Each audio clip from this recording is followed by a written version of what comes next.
नमस्कार मित्रांनो, स्वागत आहे तुमचं सर्वांचं आपल्या युट्यूब चॅनलमध्ये. मित्रांनो, काय तुम्ही म्युच्युअल फंडमध्ये इन्व्हेस्टमेंट करू इच्छित आहे, परंतु म्युच्युअल फंडमध्ये कशा पद्धतीने इन्व्हेस्टमेंट करायला पाहिजे हे तुम्हाला माहित नाही, तर हा व्हिडिओ तुमच्यासाठी खूप इम्पॉर्टंट होणार आहे. कारण या व्हिडिओमध्ये मी तुम्हाला सांगणार आहे की म्युच्युअल फंडमध्ये आपण कशा पद्धतीने इन्व्हेस्टमेंट करू शकतो. ऑलरेडी म्युच्युअल फंडमध्ये एका प्लॅन बद्दल मी तुम्हाला सांगितलंय की कशा पद्धतीने आपण म्युच्युअल फंडमध्ये कोणत्या ऑप्शन थ्रू आपण इन्व्हेस्टमेंट करू शकतो, जसे की SIP, that is a systematic investment plan.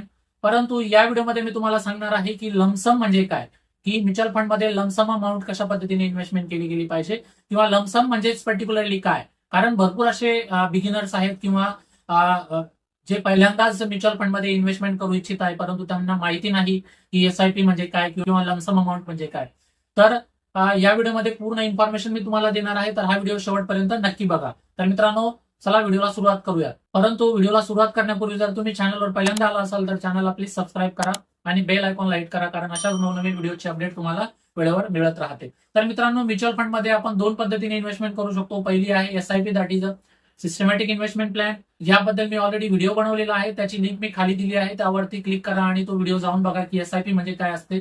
या व्हिडिओमध्ये आपण बघणार आहोत लमसम. लमसम म्हणजे काय, जर तुम्ही खूप दिवसापासून पैसे एकत्र जमा करताय, तुमच्याकडे खूप सारा पैसा आहे, कधी कधी आपण एकत्र जमा करतो किंवा मग तो सेव्हिंग अकाउंट मध्ये असतो.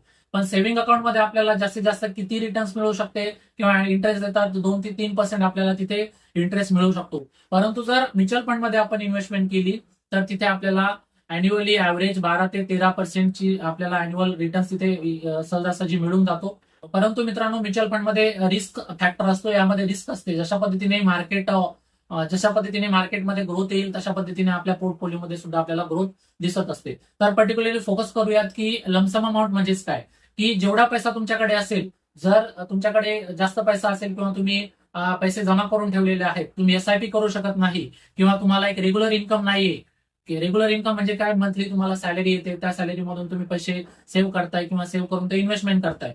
परंतु तुमच्याकडे अशा पद्धतीचा एक ऑप्शन नाहीये, परंतु तुम्ही पैसा असा कुठून तरी अशा पद्धतीने जमा केलेला आहे आणि तो तुम्हाला म्युच्युअल फंडमध्ये इन्व्हेस्टमेंट करायचा आहे, तर त्याला आपण म्हणू शकतो लमसम अमाऊंट. म्हणजे एक कट्टा अमाऊंट करून तुम्ही काय करणार, म्युच्युअल फंडमध्ये इन्व्हेस्टमेंट करणार. म्हणजे लमसम म्हणजे काय, एकत्र पैसा करून तुम्ही काय करताय, एक पर्टिक्युलर म्युच्युअल फंड पिक करताय, त्यामध्ये तुम्ही काय करताय, इन्व्हेस्टमेंट करताय. लेट्स से 1 लाख रुपये तुमच्याकडे आहे आणि 1 लाख रुपये तुम्हाला ऍट ए टाइम काय करायचं आहे, त्यामध्ये इन्व्हेस्टमेंट करायचं आहे. परंतु लक्षात घ्यायचं मित्रांनो, जेव्हा मार्केट डाऊन राहील त्यावेळेला लमसम अमाऊंट ही जेव्हा आपण इन्व्हेस्टमेंट करतो त्यावेळेला आपल्याला जास्त फायदा असतो, कारण मार्केट ऑलरेडी पडलेलं असतं आणि मार्केट जेव्हा पडलेलं असतं त्यावेळेला ती एक आपल्याला एक इन्व्हेस्टमेंटची अपॉर्च्युनिटी असते आणि ती इन्व्हेस्टमेंटची अपॉर्च्युनिटी आपल्याला काय करायची असते, ग्रॅब करायची असते आणि तिथे आपण इन्व्हेस्टमेंट करायची असते. हे असं सांगण्याचं रिझन एकच की जर मार्केट हाय असेल आणि त्यावेळेला आपण लमसम अमाऊंट इन्व्हेस्टमेंट केली आणि जर मार्केट पडलं तर आपल्या पोर्टफोलिओमध्ये आपल्याला काय दिसेल, लॉस दिसेल. म्हणून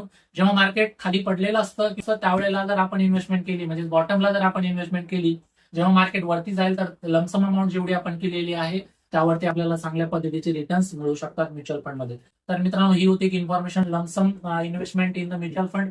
जर ही इन्फॉर्मेशन तुम्हाला आवडली असेल तर या व्हिडिओला लाईक नक्कीच करा आणि चॅनलवर जर पहिल्यांदा आला असाल तर चॅनलला सबस्क्राईब करून बेल आयकॉनला हिट करायला विसरू नका, कारण अशा नवीन अपडेट्स मी तुम्हाला वेळेवर देत राहतो. तर मित्रांनो, भेटूयात एक नवीन विषयासह. तोपर्यंत जय हिंद, जय महाराष्ट्र.